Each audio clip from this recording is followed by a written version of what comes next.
sent me this guy's video. I'm scared to have anything to do with demons whatsoever. And people that nowadays conduct their business claiming to talk to the dead, I always fear are really a part of the dark side that's spreading all around the world through vampirism and witchcraft and death.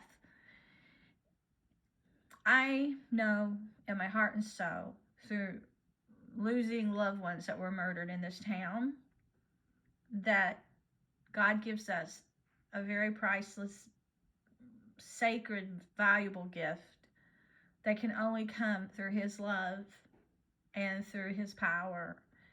And when humans have become so demonic or stupid that they try to harm a soul, then I realize it's time for God to destroy this planet, because one life is not worth all of them. And the real Antichrist is here in my home and all over this place. And I am surrounded by locals tonight. It's stinging my back, trying to shut my kidneys down, they tell me. They were attacking the pancreas. They're attacking my eyes. They're attacking my brain.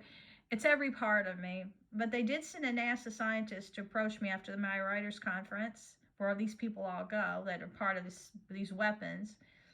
And I question if he's involved with them, because it was right after the conference and because he invented a laser satellite. And there's this other guy that they show me today calling himself Del Toro. It's not, I don't think it's the guy that's the director, but he's supposed to work for a company, they say, that's attacking us in our bed at night. And they say this is all linked to Disney and Warner Brothers, my husband's ex, and a Secret Service agent named Alex Asico. And the local hunters and kill club in this town that likes to put big balls in my yard to represent that alien it, Stephen King it. But while we live here on this earth, we are so blessed, because once you die, you don't get a second chance. And I just understand Hollywood for years led so many people to hell. So many people to hell. I felt so sad when I was out there, when I heard my friend Dickie Klein telling me, he works at Polydor. He used to.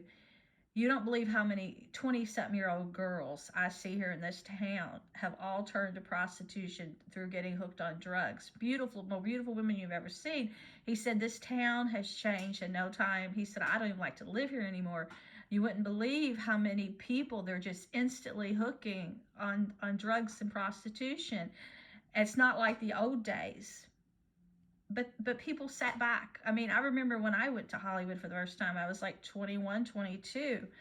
And this guy saw me in a pizza parlor, and he was used to Lisa Yulbacher's father. He said he sold real estate in Beverly Hills. And he said that he and his friends like to kind of look out for the newcomers, the girls they thought that might be preyed upon by predators in Hollywood. There was even people following me on the boulevard, and I didn't understand why a motorcycle gang was, because I was young. And they showed me their Actors Guild card. They said, well, when new people come from out of state and they look naive like you, we watch out for them. And so he told me his daughter, Lisa, had told him gruesome stories. She was an actress. She was an officer and a gentleman.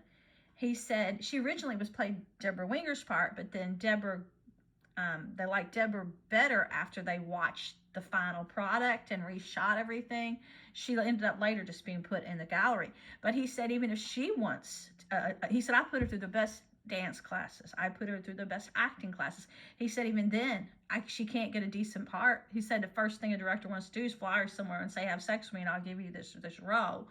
And he said, and she's so heartbroken when she sees all these girls come from all around the world out here, and these guys make them promises. They go down through the casting couch, and then they're discarded like meat.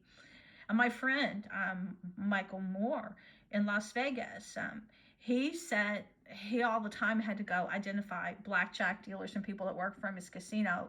It's a transient town because so many bodies were dumped in the desert, and so many people were murdered.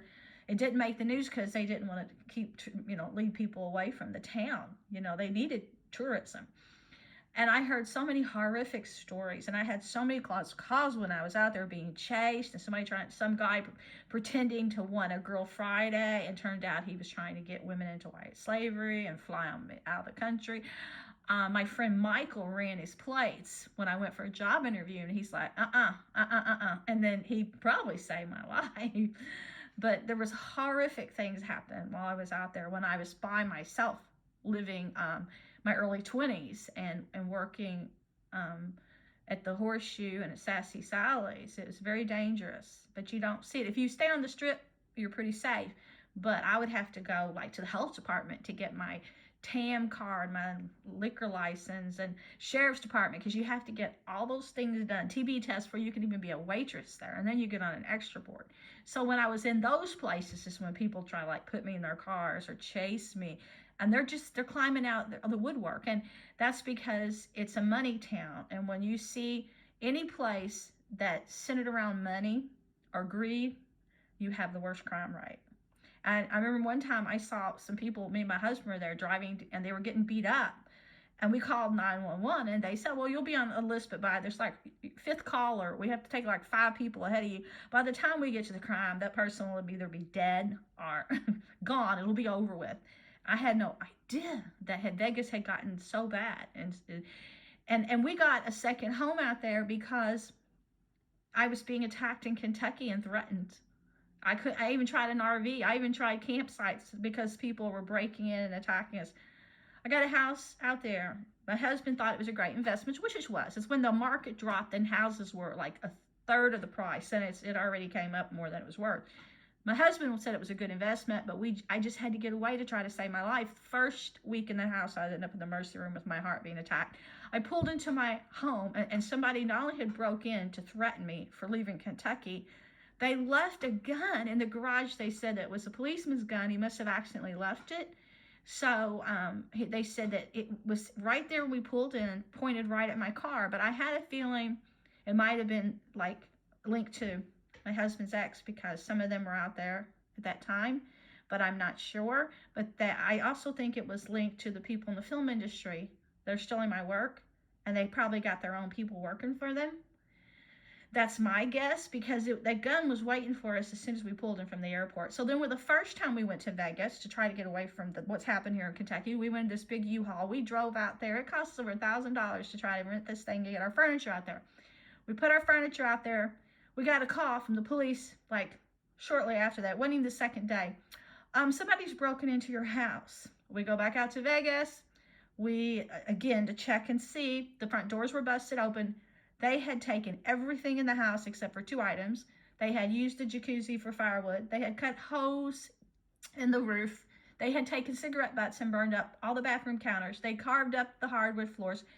And then they had cut out the copper pipes, cut holes in the walls. They did over $25,000 worth of damage. They broke in 3 other times, because whoever is in high places in this country hates me so bad that not only did they make me stay out there 6 weeks before we can even close on the deal when we bought the house. They said the realtor said never seen anything like it. Why wouldn't it close, even though we had the money for it, everything? Somebody was blocking our closing of this house.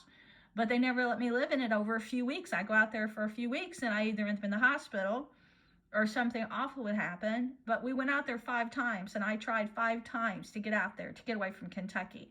And then so finally, I ended up getting the RV, trying the campsites. I was followed by people that had skull tattoos, skulls. They were using some kind of weapon on me. I filmed it.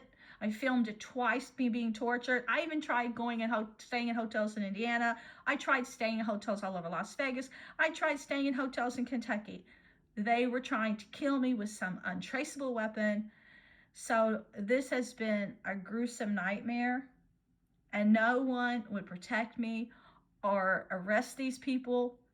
And things now are getting so deadly, because if they ever had tried, my dad would be alive, my mother would be alive, my Aunt Betty would be alive, my cousin Eric would be alive, and other people I know wouldn't be sick today